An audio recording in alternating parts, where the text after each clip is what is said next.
अपने माता पिता की गोल्डन मैरिज एनिवर्सरी में नहीं जाने के लिए परिधि ने अपने मन को समझाकर शांत कर लिया था, पर उसकी सहेली नीलिमा ने आकर उसके मन में कंकड़ फेंक दिया। परिधि के अशांत मन की हिलोर में वो सब दिखने लगा जिसे वह अब तक नज़रअंदाज करती आई थी। नीलिमा उसके बचपन की सहेली है। परिधि और नीलिमा दोनों के मायके जमशेदपुर में है और उन दोनों के माता पिता के बीच पारिवारिक मित्रता भी है। पिछले साल परिधि की शादी कोलकाता के रहने वाले कार्तिक घोष से हुई थी और सबसे सुखद इत्तेफाक ये रहा कि नीलिमा ने भी 6 महीने बाद कोलकाता में ही एक मल्टीनेशनल कंपनी ज्वाइन कर ली। लेकिन आज सुबह सुबह वह घर आ धमकी और आते ही आवेश में बोली, हद है यार, तुम्हारे पेरेंट्स की गोल्डन मैरिज एनिवर्सरी है और तुम आराम से यहीं बैठी हो। नीलिमा का आना और जमशेदपुर साथ ले जाने की जिद के पीछे जरूर रुचिका दी का हाथ है, यह समझने में उसे पल भर भी नहीं लगा। दरअसल 3 दिन पहले ही परिधि की बड़ी बहन रुचिका का फ़ोन आया था। वो बोल रही थी कि मैं और तेरे जीजा जी 20 जनवरी को जमशेदपुर आ रहे हैं। मम्मी पापा की गोल्डन एनिवर्सरी के लिए कुछ सरप्राइज प्लान किया है, तुम और कार्तिक भी पहुंच जाना। बड़ी बहन के आदेश पर उसने कुछ हिचकते हुए कहा, ठीक है दीदी, कार्तिक से पूछ कर बताती हूँ। जब कार्तिक से पूछा कि हमें मम्मी पापा के मैरिज एनिवर्सरी में जाना है, तब कार्तिक के कुछ ऑफिस कमिटमेंट निकल आए और उसने जमशेदपुर जाने में असमर्थता जाहिर कर दी। हद है यार, हम लोग दिल्ली से आ रहे हैं और तुम लोग कोलकाता से नहीं आ सकते, और तेरी सहेली नीलिमा भी आ रही है। रुचिका दी ने ताना मारा, पर वह चुप रही। वो अपनी बड़ी दीदी से कैसे कहती कि जीजा जी तो उनके कहे में रहते हैं और नीलिमा का तो खुद का घर भी जमशेदपुर में ही है। इसी बहाने वह घर हो आएगी, पर उसे कार्तिक की हाँ या ना का ख्याल रखना पड़ता है, रखना भी चाहिए। उसके ऑफिस कमिटमेंट्स के चलते भी वह उससे चलने की जिद करे, यह ना समझी कम से कम वह तो नहीं कर सकती। आखिरकार एडजस्टमेंट ही की नींव है। यह सब सोचते हुए कहाँ सोचा था कि रुचिका दी नीलिमा को भेजकर उस पर जमशेदपुर आने का दबाव बनाएंगी।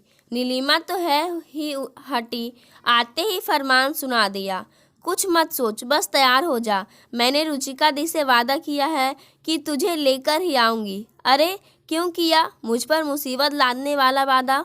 अंकल आंटी की मैरिज एनिवर्सरी में जाना तुझे मुसीबत लग रहा है? अरे वो बात नहीं है नीलिमा, ऐसे अचानक कैसे चल दूँ? वह खींची तो नीलिमा इत्मीनान से बोली, बहुत आसान है, पैकिंग करो, कार्तिक को मैसेज करो और चल दो, पर उससे पहले मुझे 1 कप अदरक वाली चाय पिला दो। चाय की मांग सुनकर वह अचकचाई तो नीलिमा ने उसे घूर कर देखा। क्या हुआ, अदरक नहीं है या चाय नहीं है? अदरक तो है, पर चाय पीती नहीं हूँ ना, छोड़ दी, अब कॉफ़ी पीती हूँ क्योंकि कार्तिक को कॉफ़ी पसंद है।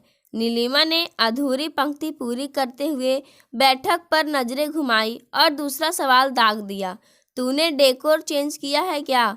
हाँ, कार्तिक को लग रहा था कि ये टू मच ट्रेडिशनल हो रहा है, इसलिए उसने थोड़ा वेस्टर्न लुक दे दिया है। फिर नीलिमा ने फिर से सवाल दोहराया, गुजराती थीम देने के लिए तूने कहाँ कहाँ से टिप्स उठाए थे? कितने क्रिएटिविटी दिखाई थी? वो सारी मेहनत तो गई पानी में। थोड़ा रुक जाती तो कम से कम पहले वाली मेहनत वसूल हो जाती। हाँ, रुक तो जाती, पर कार्तिक कंफर्टेबल नहीं था। परिधि ने जवाब दिया, तू तो कंफर्टेबल है ना कार्तिक के साथ? नीलिमा ने तंज कसा तो उसने गहरी नज़र से उसे देखा, पर वह जवाब देने के लिए रुकी नहीं और रसोई में चली गई। कॉफ़ी मत बनाना मेरे लिए, पास आकर बैठ, आज सिर्फ गप्पों का लुत्फ उठाएंगे। नीलिमा ने कहा, गप्पों का लुत्फ तो उठा नहीं, पर हाँ, टीह जरूर मन में उठ गई। जाते जाते कह गई कि वह बहुत बदल गई है, इतनी तेजी से होने वाले बदलाव को रोक दे, पर उसे नहीं लगता है कि वह बदली है, और अगर बदली भी है तो क्या हुआ? बदलाव तो जीवन का शाश्वत सत्य है। पुराने की विदाई और नए का आगमन तो जीवन की जीवंत रखता है। अब खुद को कितनी भी तसल्ली दे ले, पर सच तो ये है कि नीलिमा के जाने के बाद से वह अपने पुराने डेकोर को खोज रही है। यह सच है कि सिर्फ सोफे, डेकोरेशन और पर्दे ही नहीं, और भी बहुत कुछ था जो बदल गया रत्ती रत्ती। बेकल सी इधर उधर भटकती नजरें कॉर्नर टेबल पर रखी कार्तिक की फोटो पर टिक गई। ऐसा लग रहा था वह अभी बोल पड़ेगा। देखो परिधि, मैंने शादी से पहले ही कह दिया था कि मुझे हाउस वाइफ ही चाहिए। फिर तुमने कॉलेज में क्यों अप्लाई किया? यार, बैगन का भुर्ता क्यों बना दिया? उफ, ये मजेंटा कलर कितना भड़कीला है। यार, तुम्हारे जीजा जी इतना हंसते क्यों हैं? इतने लाउड क्यों हैं? ऐसे बहुत सारे क्योंकि साथ सामंजस्य बिठाते बिठाते उसने इन 2 सालों में अपना अस्तित्व का कतरा कतरा एडजस्टमेंट के हवाले कर दिया। उसे तो अब ये भी याद नहीं कि उसका पसंदीदा रंग कौन सा है या उसको कैसा खाना पसंद है, वह कहाँ जाना चाहती है। कार्तिक उस पर इस तरह हावी हो गया है कि वह खुद को नहीं ढूंढ पाती। आंखों के सामने 2 दिन पहले की रात घूम रही थी, जब कार्तिक संजिंदगी से लैपटॉप पर काम कर रहा था और वह उसके पास आकर उसके कंधे को हौले से दबाते हुए बोली थी, सुनो, 18 नवंबर को मम्मी पापा की मैरिज एनिवर्सरी है। जवाब ना मिलने पर बात दोहराई, गोल्डन एनिवर्सरी है। रुचिका दीदी और जीजा जी ने कुछ सरप्राइज प्लान किए हैं, हम भी चलेंगे ना? उसकी बात सुनकर कार्तिक की बोर्ड पर थिरकती उंगलियां रुकी। उड़ती सी नज़र उस पर डालकर उंगलियां फिर थिरकने लगी। सॉरी, नहीं जा पाएंगे, कॉलेजिंग चल रही है, ऑफिस में बहुत काम है, मैं चली जाऊं। तुम कैसे जाओगी? मुझे भी तो दिक्कत होगी। फिर कभी चले जाएंगे, वैसे भी वहाँ भीड़ भाड़ होगी। और तुम्हारे जीजा जी, उसकी ओर देखे बिना जीजाजी शब्द पर उसका हल्का सा हंसना भर नहीं था। जब से जीजाजी ने उसे टोका है, यार तुम कभी हंसा भी करो, तब से वह उनसे कुछ चिढ़ा सा रहता है।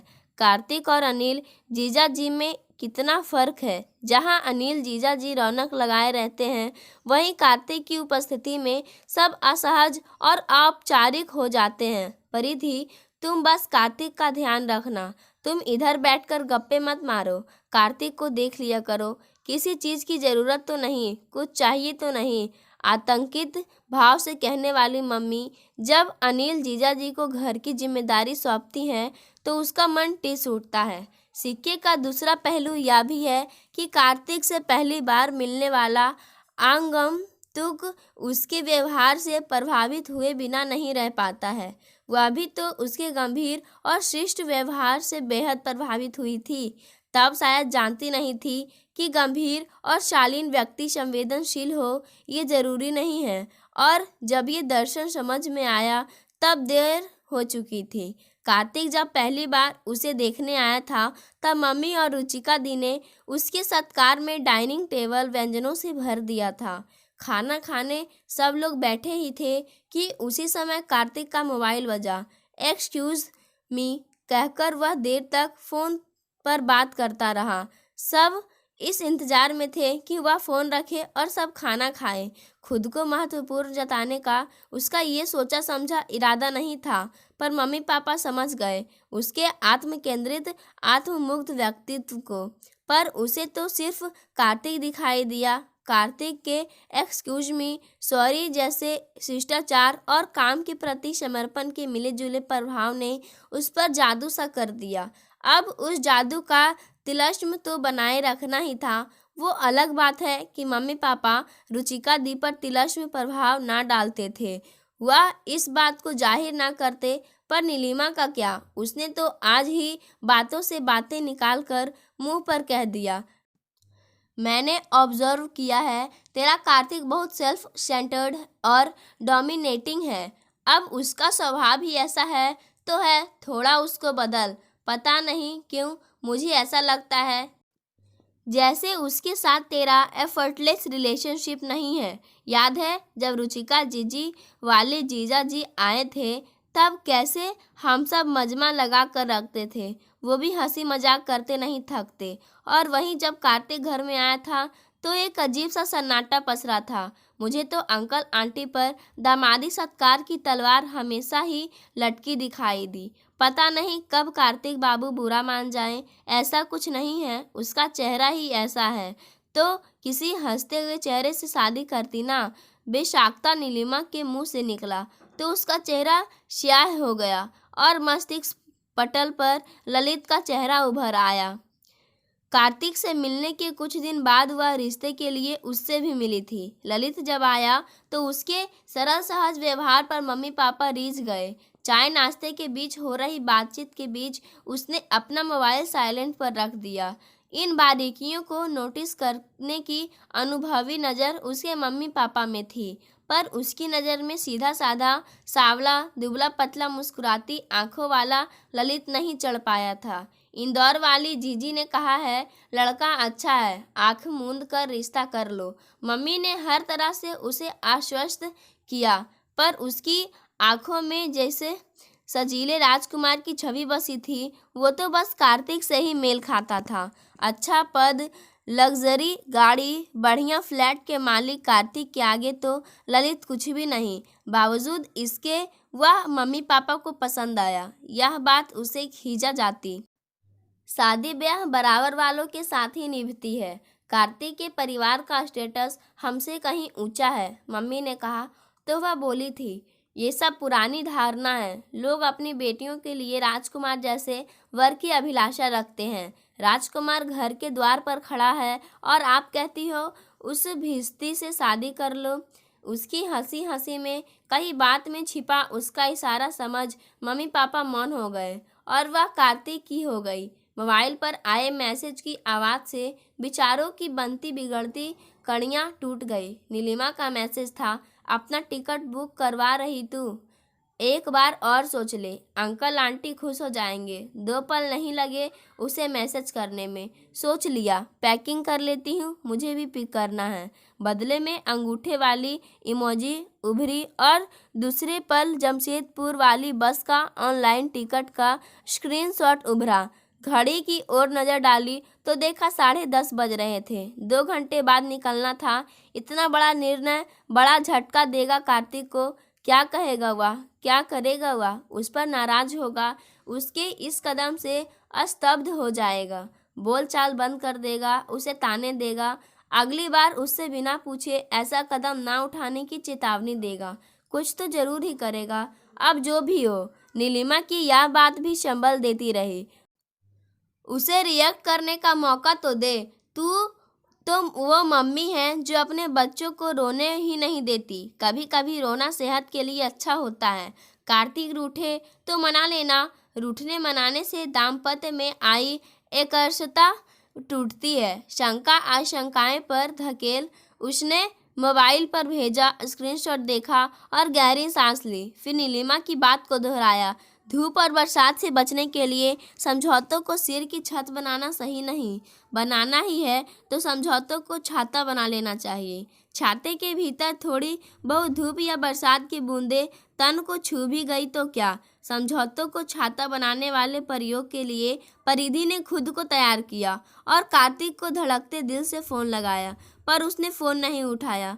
वैसे अच्छा ही है, जब फ़ोन उठ जाता तो शायद कई विवाद भी साथ उठते, पर विवाद के डर से उसे अंधेरे में रखना भी तो सही नहीं। यह सोचकर फ़ोन लगाती रही। अंत में उसने मैसेज लिखा और सेंड कर दिया। नीलिमा घर आई थी, मम्मी पापा की एनिवर्सरी पर जमशेदपुर जा रही है। मैं भी उसके साथ ही निकल रही हूँ। अचानक प्रोग्राम बना है, परसों वापस आ जाऊँगी। खाना फ्रिज में रख जाऊँगी, गर्म करके खा लेना। सामान पैक करते समय कई बार मोबाइल उठाकर मैसेज चेक किया। ब्लू टिक नहीं लगा था कि पता चल सके मैसेज पढ़ लिया गया है। नीलिमा ने अपनी कैब में उसे भी पिक कर लिया। बस स्टैंड जाते हुए वह रास्ते भर मैसेज चेक करती रही। उसकी मनोस्थिति समझकर नीलिमा ने उसका हाथ कसकर पकड़ लिया था। बस पर चढ़ते चढ़ते शंकाएं आशंकाएं छटने लगी। कोलकाता से बाहर निकलने पर उसने मैसेज देखा तो उस पर ब्लू टिक लग चुका था। पर जवाब में ना कोई मैसेज आया और ना ही फ़ोन करके कोई प्रश्न पूछा गया। बस में वह गुमसुम बैठी रही, पर ज़्यादा देर तक नहीं। हल्की हल्की बारिश के बीच ढाबे के पास बस रुकी तो कुल्हड़ वाली चाय का घूंट भरते ही अपना बहुत कुछ छूटा याद आ गया। कोई मैना किसी पिंजरे से निकलकर कभी इसी डाली तो कभी उस डाली में जैसे फुदकती है, कुछ इसी तर्ज पर उसका मन प्रफुल्लित हो उठा। अब वह अपने स्वाभाविक स्वरूप में आ गई थी। गप्पों में रास्ता कब कटा पता ही नहीं चला।